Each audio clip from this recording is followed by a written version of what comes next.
Baik, Bapak Ibu jamaah yang dimuliakan Allah Subhanahu wa taala. Alhamdulillah tadi setelah beberapa menit kami berjalan dari Masjid Abdullah bin Abbas dan sudah kita ulas secara detail, dan saat ini kami berada di penghujung lorong.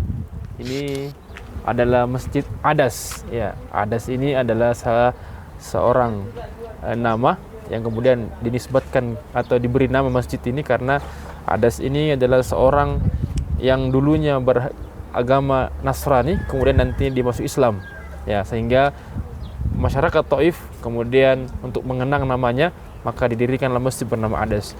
Untuk mengenang atau untuk lebih memperjelas terkait sejarah daripada Masjid Adas ini, tentu kita bersama dengan Ustadz kita kembali.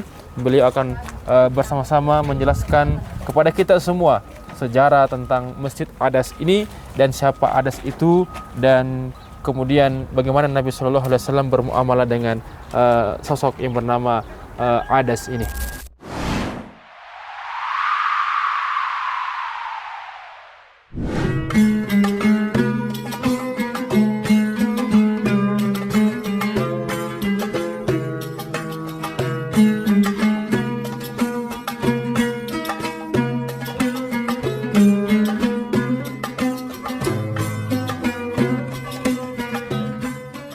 Baik, Assalamualaikum Ustaz.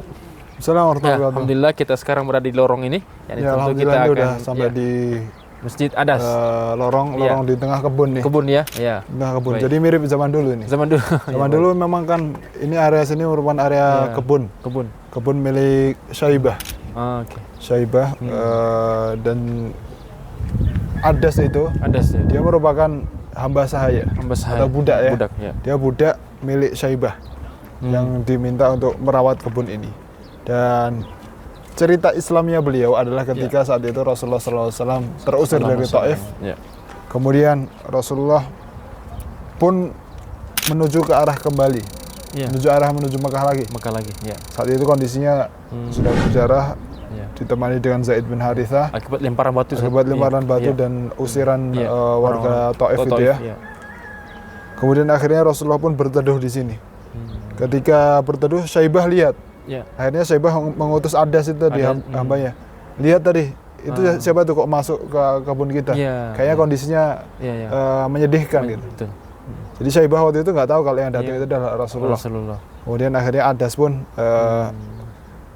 mendatangi sosok tersebut yang ternyata adalah Rasulullah Shallallahu Alaihi Wasallam.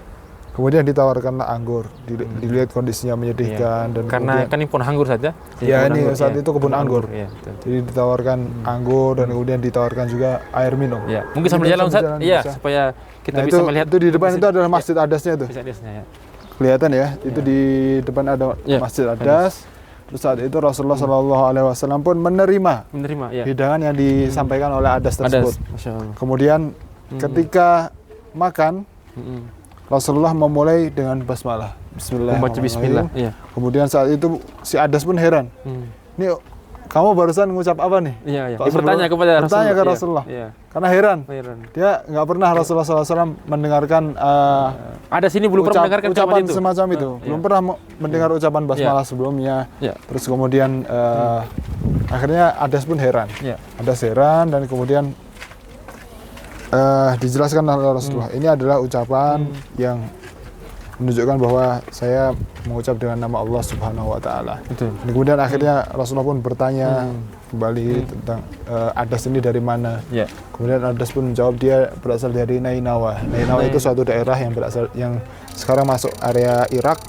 Dan kemudian Rasulullah pun bilang, saya pun adalah utusan Allah.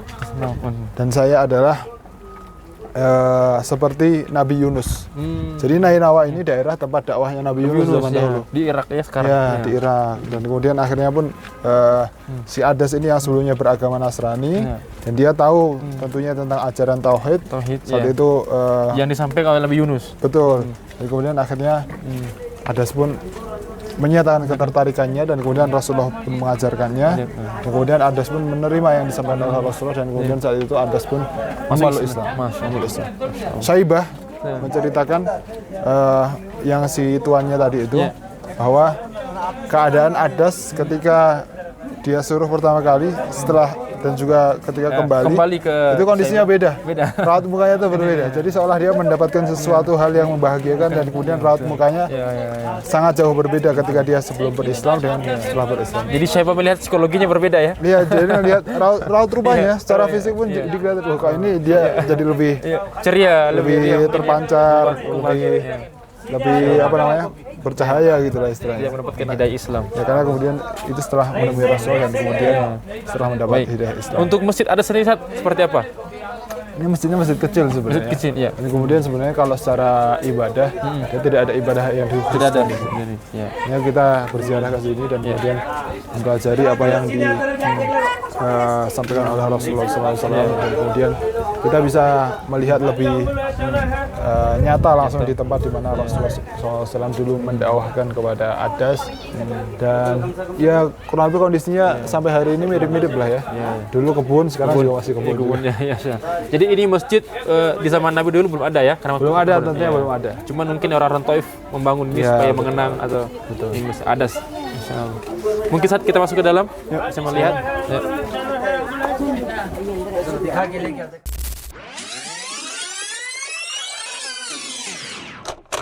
Adas ya. Jadi ini nama seorang, nama orang. Baik, mungkin kita bisa masuk Sat. Nama asminya. Masjidnya ukurannya sangat sederhana Ustaz ya? Ya masjidnya sederhana karena memang tidak ada kekhususan. Jadi ya orang kesini tidak ada larangan juga kalau mau sholat sunnah, tapi kalau mau khususkan sholat ke sini dia tidak ada dasarnya, tidak ada dasarnya. Ya kalau mau sholat di sini ya dipersilahkan aja. Tapi mungkin masyarakat sekitar digunakan untuk sholat lima waktu. Kemungkinan mungkin bisa jadi digunakan untuk sholat lima waktu. Dan sekarang ramai banget ya. Biasanya sepi nih. Biasanya sepi. Baik Bapak Ibu, jamaah sekalian, alhamdulillah kita telah menjelaskan dengan seksama dan juga Bapak Ibu telah mendengarkan, dan ini kita berada dalam lokasi Masjid Adas sebagaimana yang tadi dijelaskan oleh Ustadz kita, Ustadz Zuhair. Semoga dengan kita mendengarkan kisah dari Adas ini kita banyak mengambil ibrah, pelajaran di dalamnya. Tentunya insya Allah setelah ini kita akan bergeser ke Masjid Kuk insya Allah, dan itu baik lagi sejarah akan kita tuntaskan bersama dengan Ustadz Zuhair. Tetap bersama kami. Assalamualaikum warahmatullahi wabarakatuh.